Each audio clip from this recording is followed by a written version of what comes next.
אינטואיציה.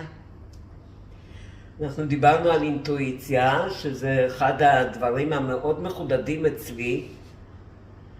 אני פשוט מרגישה שדברים הולכים לקרות, או שידעתי שזה יהיה, ואני מעדיפה לחשוב חיובי, ולא לחשוב על אינטואיציה. הנה האינטואיציה שלי אמרה שמשהו לא טוב יקרה.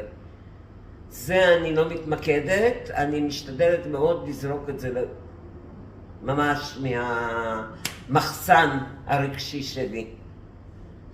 אבל הדברים האינטואיטיביים, יש לי המון דברים שקרו, שפשוט זה כמו נבואה גם, שכן זה יהיה, וקרו, הנה אמרתי, הנה ידעתי, הנה